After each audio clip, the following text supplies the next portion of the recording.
The January 6th insurrection is an event so egregious that it brings grown newsreaders to tears. Why? Because that Capitol building is a sacred space. But if it is so sacred and full of such valor and honor, how come Congress people are way ahead of the market when it comes to investing in stocks and shares? Could they be exploiting their position in order to get ahead of the market? And if that's true, isn't the whole system corrupt? And if that's true, why are we so outraged anyway? Oh God, it's just so emotional.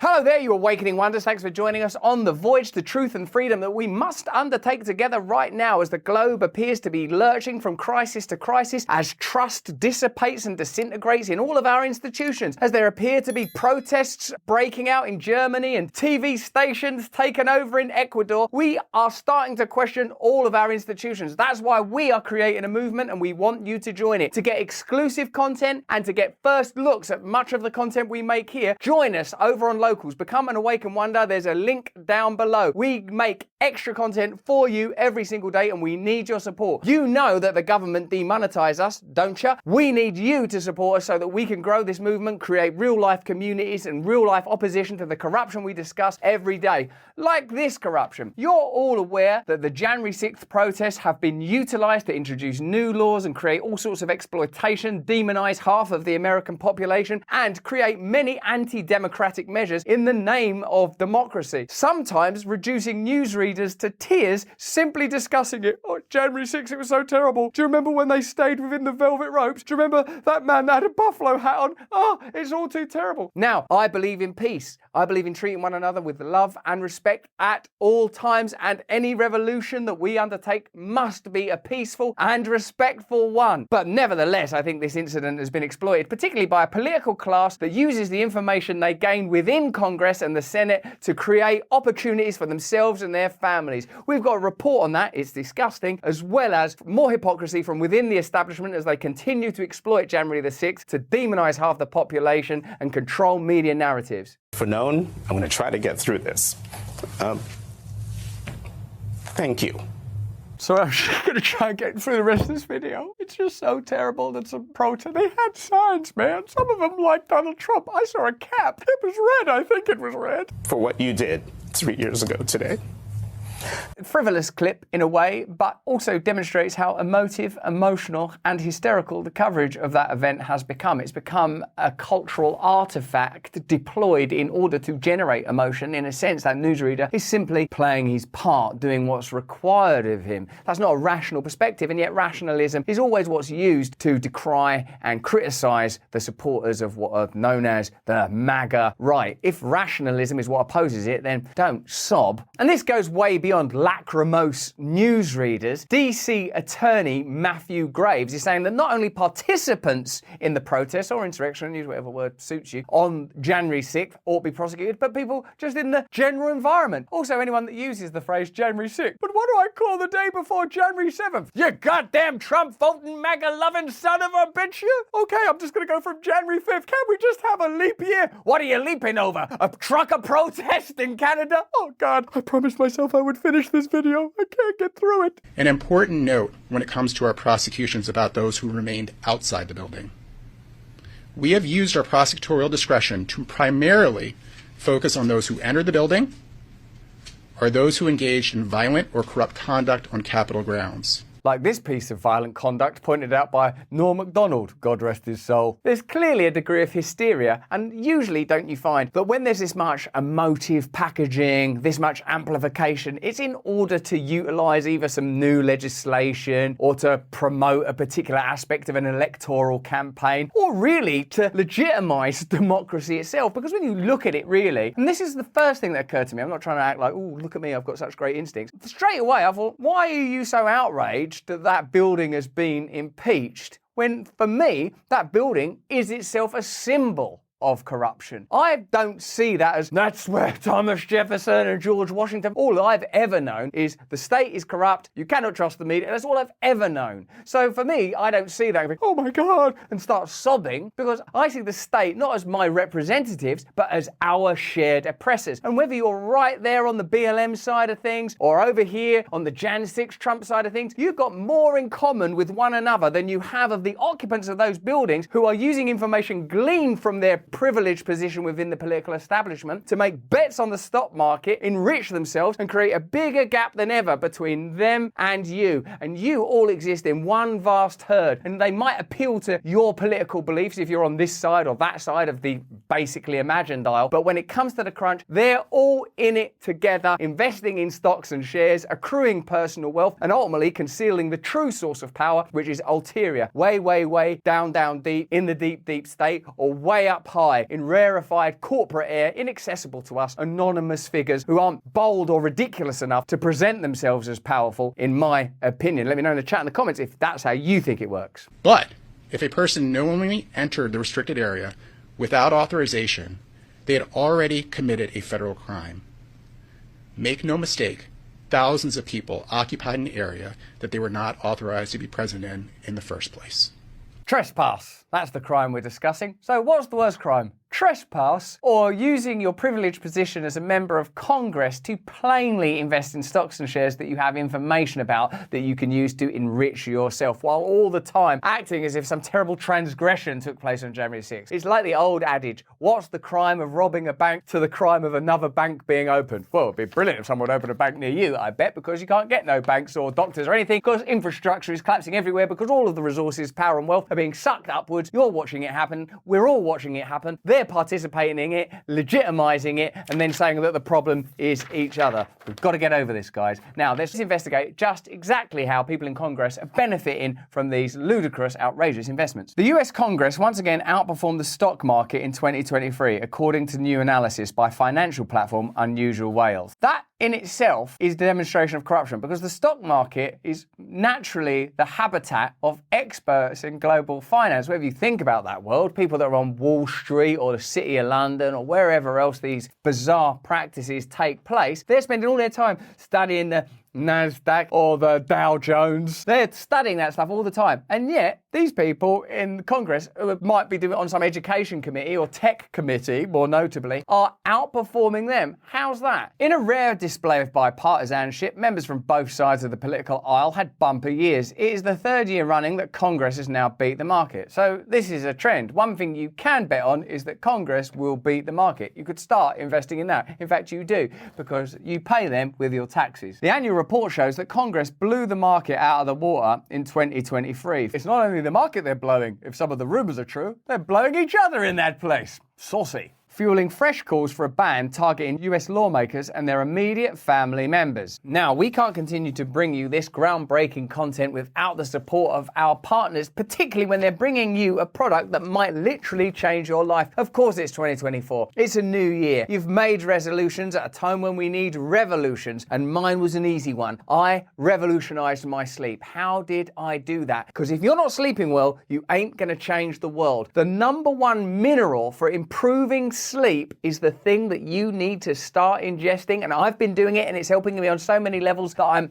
at a linguistic impasse when it comes to describing it. I'm talking about the intervention of magnesium. Specifically, I'm talking about Magnesium Breakthrough by Bioptimizers. The 7 different forms of magnesium in this supplement are involved in over 300 enzymatic reactions in the body. Pretty much every function in your body gets upgraded when you take magnesium, from the quality of your sleep to your brain functions, from metabolism to stress levels. And let's face it, even if your 2024 resolution isn't to focus on health, mine is. I don't know what yours is. I'm talking about revolutions as well as resolutions. How are you going to be able to achieve all your goals without good quality, blissful sleep and stress management support? So do yourself a sweet kindness and make Magnesium Breakthrough part of your daily routine this year, so you can get the vitality you need to conquer your dreams. Go to www.bioptimizers.com/brand now and then a promo code brand to get 10% off any order. Join me in this magnesium revolution in 2024. Again, that's bioptimizers.com/brand for that discount. Okay, let's get into changing the world together. 32 members of Congress, evenly split among Democrats and Republicans, because they're basically the same, fared better than the market. Overall, Democratic lawmakers were up 31.18% last year, while their GOP colleagues were up 17.99%. Numerous members in Congress traded war stocks before the Israel-Gaza-Palestine conflict, Unusual Whales noted. So, whether or not you're seeing pro-Israel politics politicians or pro-Palestinian politicians espousing publicly one thing where they agree is it's okay to invest in weapons manufacturers prior to that conflict. And don't you think that the money where the mouth is evidence there tells you a lot more than the empty rhetoric that they may use on the steps of one of those sacred buildings, that if you invade them without a ticket or without permission, people are literally sobbing on the news. Let's have a look at how ABC News report on this. As long as a trade is reported before 45 days,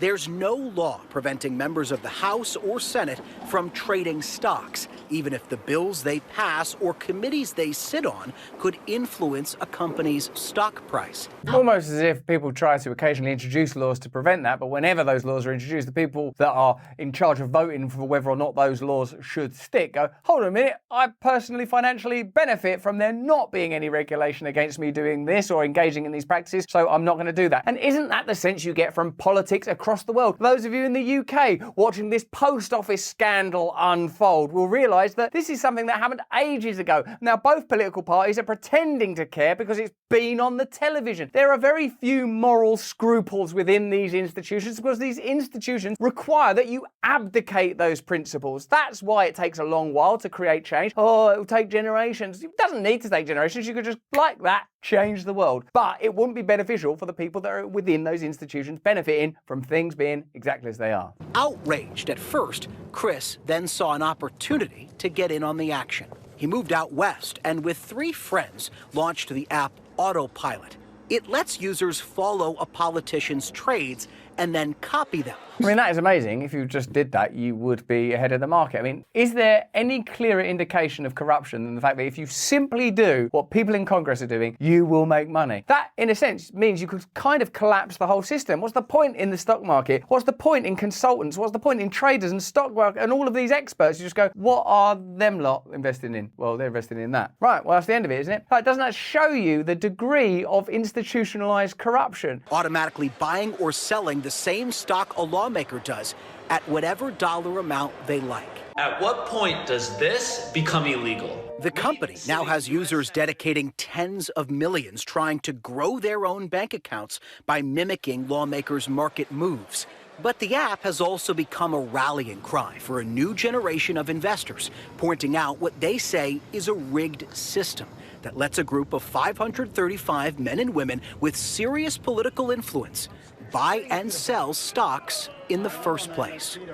Legally, lawmakers can't trade on inside information, meaning details out of the hands of the general public.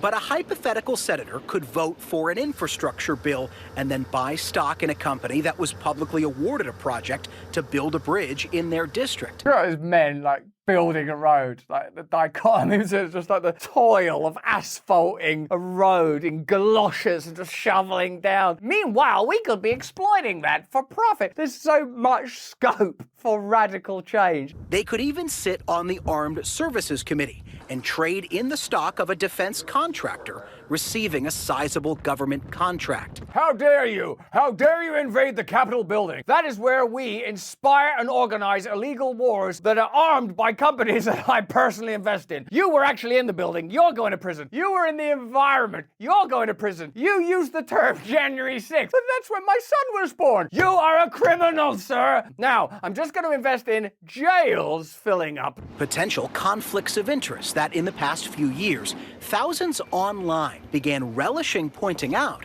were all legal. This is a red flag. And the biggest name doing that isn't a name at all, a finance guy who started poring over members of Congress's trades when he was bored during the early months of the pandemic. He was just bored. He started doing it out of boredom. So that pandemic, it created so much change, didn't it? It created such a fissure in society, people being locked in their homes, so much doubt in our institutions, such a total lack of trust in media, such a lack of trust in Big Pharma. And this guy... He goes by the full moniker Unusual Whales. Whales' data finds members of Congress's stock portfolios consistently beat the S&P 500. Cool, Banksy style. He's going anonymous. Respect. One example Wales pointed us to was the collapse of Silicon Valley Bank and the regional banking crisis. Then, some lawmakers on key congressional committees that govern the financial system dumped SVB and other bank stocks during the turmoil, many before their price plummeted.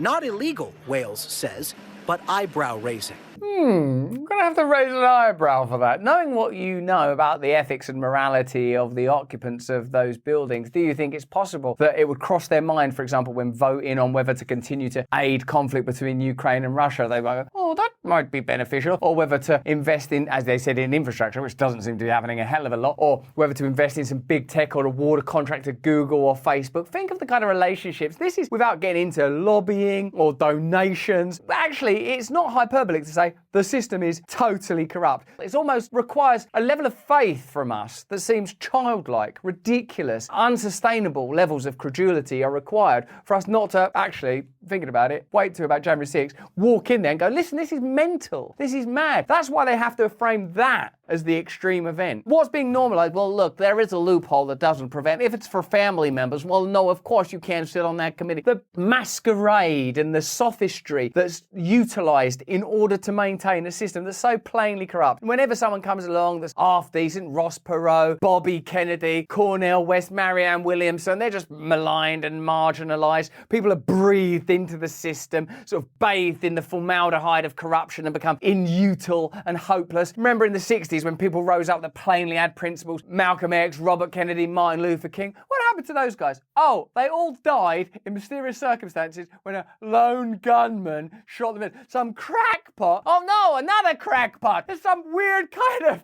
blind date magic takes place between idealistic political figures and lone crackpots. As soon as you're like an idealistic public orator, it's just a matter of time for a lone crackpot emerges to kill you. I'm actually feeling quite who the hell's that guy? What's in your pocket, sir? Okay, I'll start investing. Get me some shares in Northrop Grumman. Get me shares in Northrop Grumman. And those new calls for transparency have spurred some in Congress to try again to ban their colleagues from trading stocks altogether. Republican Ken Buck and Democrat Joe Neguse, who signed a letter with 19 other Republicans and Democrats. The whole point of Congress is it's a representative democracy. Every single person in that building ran like campaigns. I approve this message. That's why I'm here. Like pictures of them like in like construction hats or holding a pig or being nice to a baby or something. And out of all of them, we've got 19. I was saying, listen, we're going to do this thing where you can't unscrupulously profiteer. Oh, well, I'm a little busy that day. That's like all they could summons up. 19 people. So on one hand, you've got the facade of outrage about January 6th.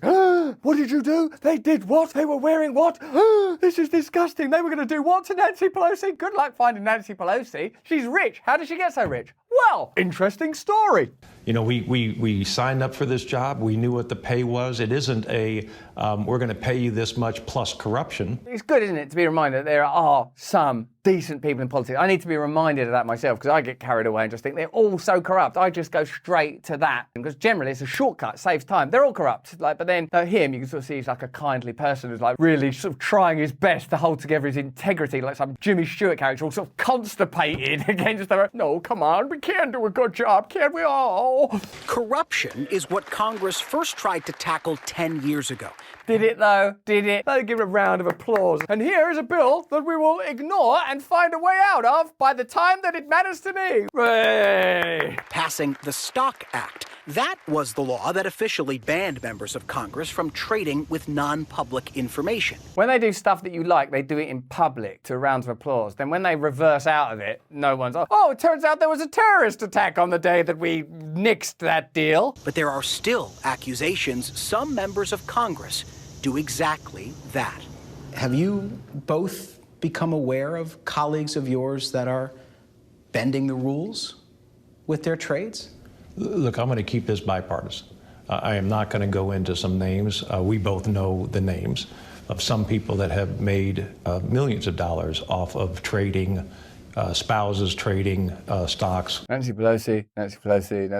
While committee hearings are going on. Look, I'm not going to name Nancy Pelosi's, but I do know of colleagues that have Nancy Pelosi, their Paul Pelosi, into a car, and then that guy came around the house and, not named names, hammer.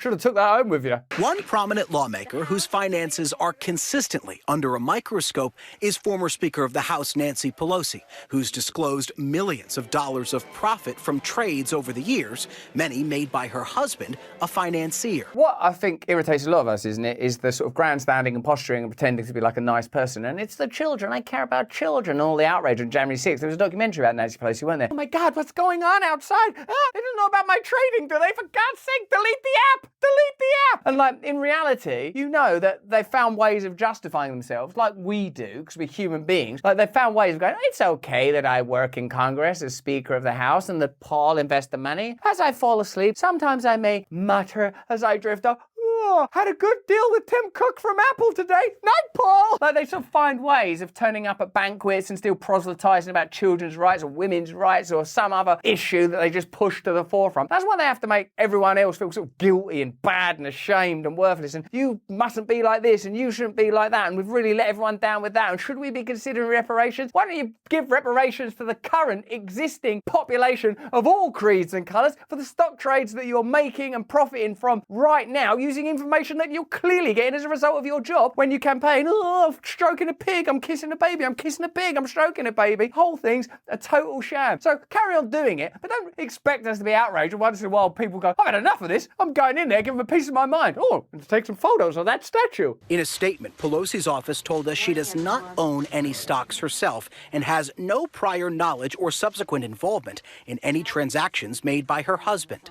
A spokesperson added she was fully supportive of an attempt by Congress in 2022 to address members' stock trading, efforts which, despite public pressure, failed. I was really supportive of it, but somehow it failed. I don't know how it failed. I don't know how Paul's making all these trades. I don't know how all these bills are failing. And mostly, I don't know how I sleep at night. Fast forward to 2023, and a slate of similar bills are seeing the same resistance. It has taken longer than we certainly would have liked, but we're going to continue to push forward. Sometimes I think the function that these idealistic politicians form is to just keep us sort of vaguely interested. To see both of these guys, no, they're trying. I think, I bet there were probably people that worked at concentration camps that were all right. Like, well, he's trying. You know what I mean? Like, in the end, we have to go, this system is corrupt and exploitative. We cannot participate in it anymore. Please, let's have a radical revision. In fact, we can't even ask them. What is required, I think, is just a transformation in the nature of the relationship, where you just talk to them differently. What? Sorry, you do what? No, thank you. There are 4 or 5 bills out there with really good ideas in each one of them. They've got to be brought together. There are 4 or 5 bills out there, but none of them are going anywhere right now. They're all stuck in various committees.